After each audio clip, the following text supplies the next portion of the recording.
Hello friends, my name is Sumbul and welcome to my channel Psyched Syed.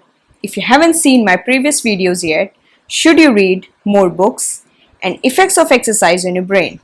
Then don't worry, I will be putting the links down below in the show notes. You can check them out.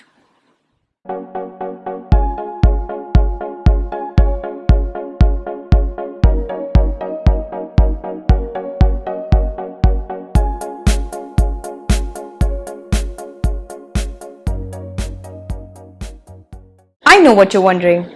Sumbul, why are you suddenly talking about empathy? Empathy is a good thing. We all know that. There's nothing new in empathy. We all know that empathy is something which should be practiced by all of us. Why this whole another video on empathy? Trust me, I could not agree with you more. Empathy is something that should be practiced by all of us. And I believe you're absolutely right. I'm not arguing with you.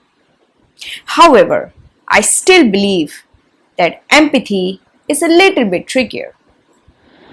Professor Paul Bloom from Yale University, who's a developmental psychologist, has written a best-selling book, Against Empathy, the Rational Case for Compassion.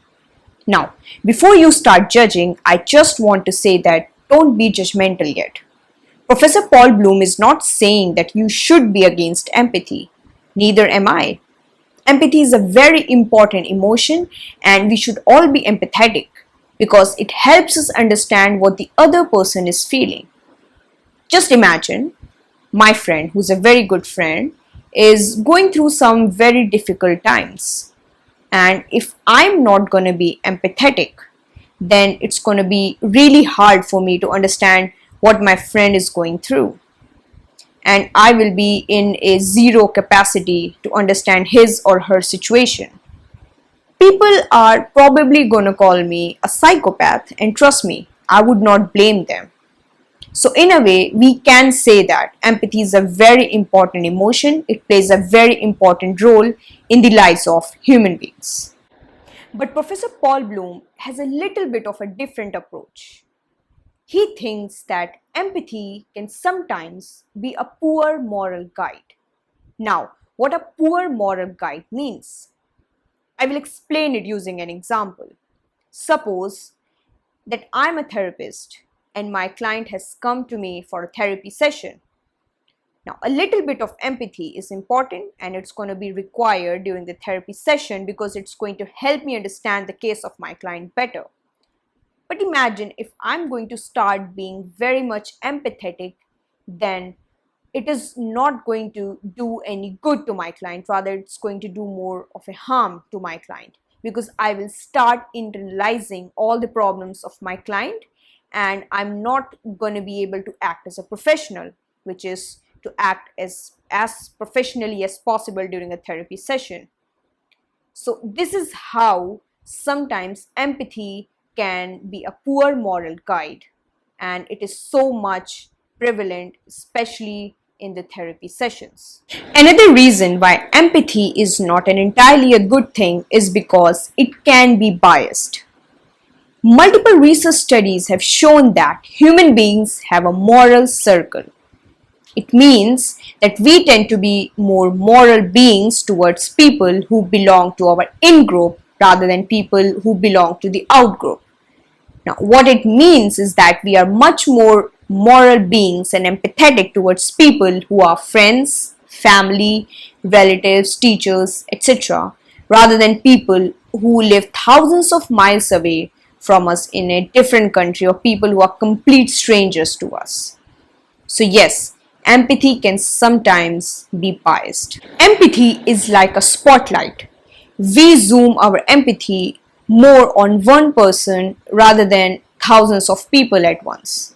We feel more sad when a little girl dies and it is all over the news, rather when millions of children die each year in African and developing nations from preventable diseases like malaria and diarrhea. Now, I'm not saying that we should stop feeling anything for the little girl. I'm just saying that empathy sometimes limits our focus to such an extent that we stop looking at what is actually happening at a mass level, because we are so much focused on just one person or what's happening right in front of our eyes. What should we do then? Professor Paul Bloom believes that compassion is a much better option.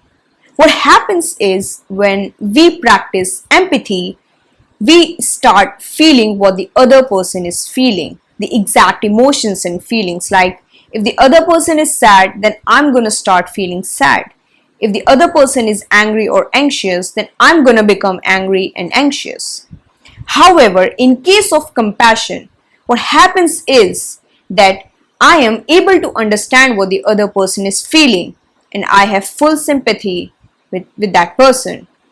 And I also give importance to that person's concerns and difficulties, but I don't necessarily pick up his or her feelings.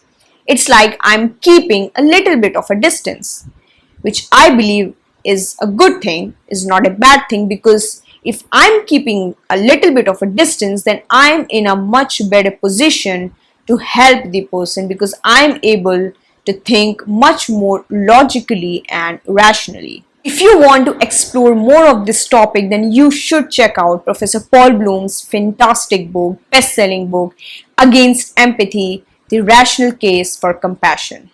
If you have enjoyed watching this video, then make sure you hit the like button and also subscribe to the channel. And if you have some thoughts to share, then do post them in the comment section down below. Until next time.